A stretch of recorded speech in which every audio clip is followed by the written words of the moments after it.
इसी प्रकार अधर्म के भी 4 चरण है। अव्यवस्थित तथा तस्मै स्थानानि कलयदौ भूतं पान स्तर्या शून्य यत्र आधर्मस् चतुर्विधा। ये 4 चरण है। आधर्म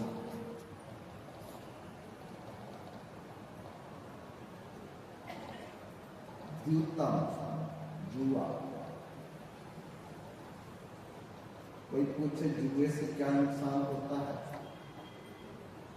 तो महाभारत का इतना बड़ा युद्ध हुआ जुए के कारण तो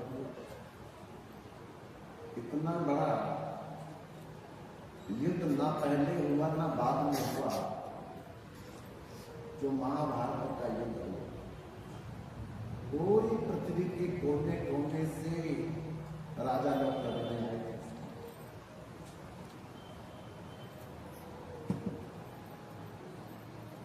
और करोड़ों लोग मारे, लाखों बहनें सदमा से विधवा हो जाए, घर उजड़ गए, कुरुक्षेत्र की भूमि रक्त रंजित हो गई, आग की लाला है, इतना रक्त बहा। इसलिए जुआ भी अधर्म का पहला चरण। पान मदिरा।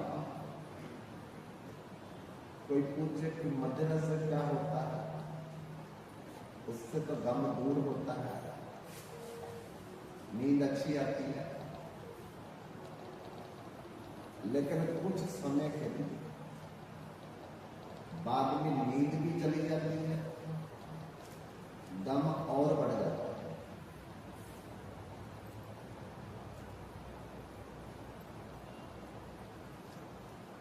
तो इससे इतिहास में क्या उदाहरण है, भगवान श्री कृष्ण का अपना परिवार, भगवान की 16,108 महारानियां, हर महारानी के घर में 10 पुत्र 1 कन्या। हर महारानी के घर में 10 पुत्र थे, 1 कन्या। आगे 10-10 पुत्रों के फिर 10-10 पुत्र थे, फिर 1 कन्या। फिर आगे परपौत्र, तो करोड़ों में भगवान का अपना परिवार। लेकिन प्रवास क्षेत्र में एक पीट करके लड़ना शुरू कर दिया, आपस में ही सब खत्म।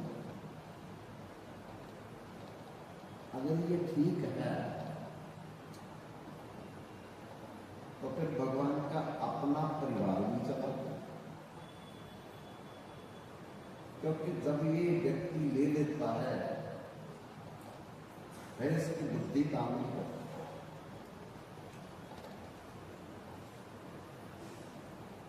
हमारे शास्त्र में हर पाप का प्रायश्चित है। बिल्ली मर जाए तो चांदी की बिल्ली बना करके चढ़ा दो, बिल्ली मारने का पाप खत्म। चूहा मर जाए, चांदी का चूहा चढ़ा दो। सर्प मर जाए, चांदी का सर्प चढ़ा दो, तो माफ हो जाए। ऐसे सबका शास्त्रों में कोई ना कोई प्रायश्चित है, पर शराब का कोई प्रायश्चित नहीं। सुरापान प्रायश्चित न विद्यते, शराब पीने के बाद कोई बचता इतनी खतरनाक है। गुरु नानक देव जी कहते हैं भांग धतूरा मद नशा, मद मैंने शराब को बोला, भांग धतूरा मद नशा, चढ़ी रात उतरे प्रभात, पर नाम तुम्हारी नानका चढ़ी रहा दिन रात। अगर पीनी है नशा ही करना तो सत्संग का नशा, कथा का नशा, आदत डालो, सीताराम राधे श्याम का भजन का नशा डालो, तब तो वो नशे का फायदा होगा।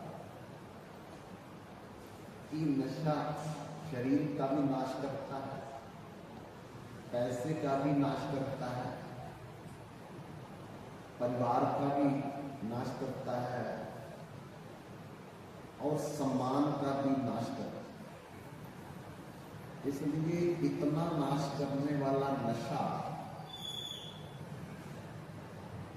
हमको नहीं करना चाहिए। बंधु, तीसरा अधर्म का चरण है देह व्यापार। देह का व्यापार करना, स्टेज पे आकर के नाचना,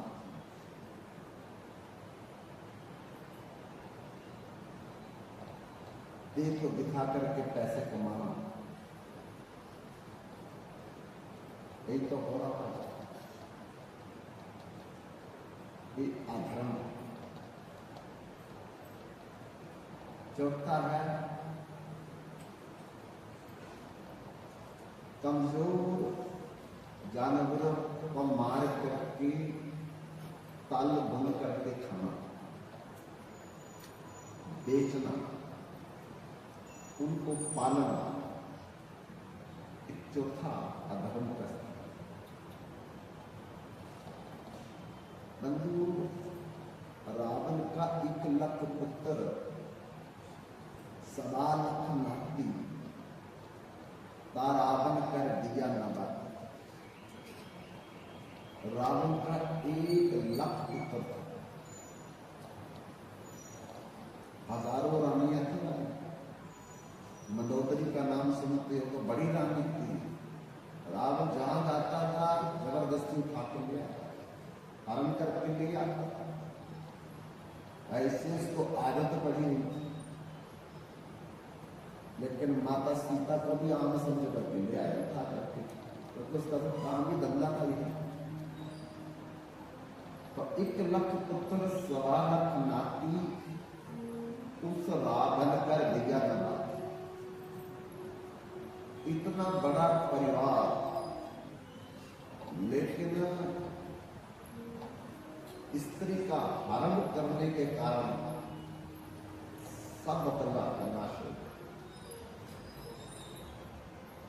आखिरी में मुखाग्नि देने वाला कोई नहीं बचा। जिसको धक्के मार के बाहर निकाला था, उस भविष्य में मरने के बाद रावण को अग्नि दी। एक देव व्यापार से था। और चौथा हिंसा।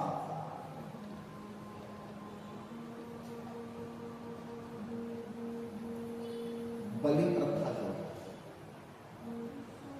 जानवरों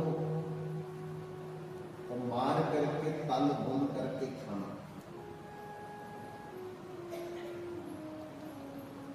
हमारे घर में किसी की डेथ हो जाए, मृत्यु हो जाए, देहांत हो जाए, तो मरे हुए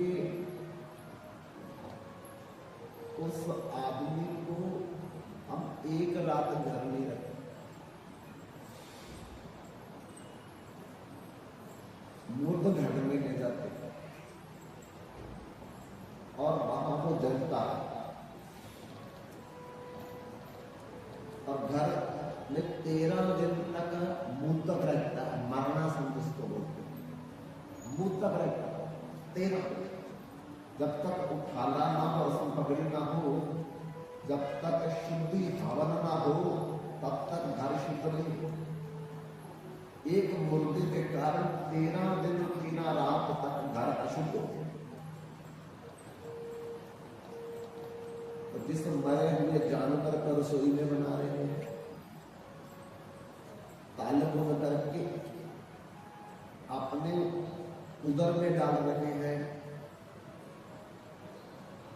उसका मूत्र कब तक लगेगा? उसका मूत्र कब तक लगेगा? मुर्ग घाट में जाने से डरते हैं, जाते हैं तो कपड़ों के साथ नहाना पड़ता है, और वहां अपगति दुर्गति आत्माएं घूमती रहती है। और जिस घर की रसोई में मुर्दा बनता है, और रसोई क्या है? शांति घाट। जिस घर की रसोई में मुर्दा बना, पकाया गया, उबाला गया, जिस घर में काटा गया, वो क्या है? और घर क्या है?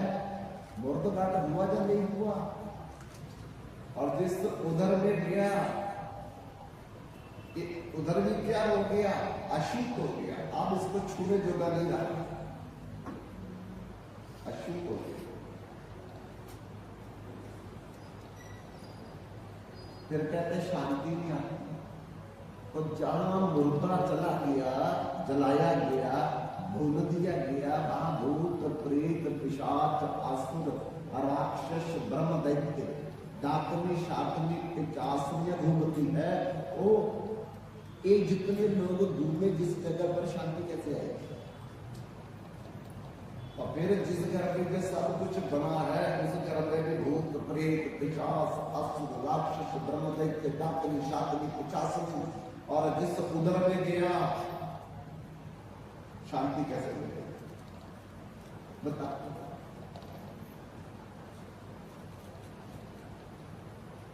राजा प्राचीन बरहिस हुए, बड़े बड़े यज्ञ करता था, लेकिन यज्ञों में बलि देता।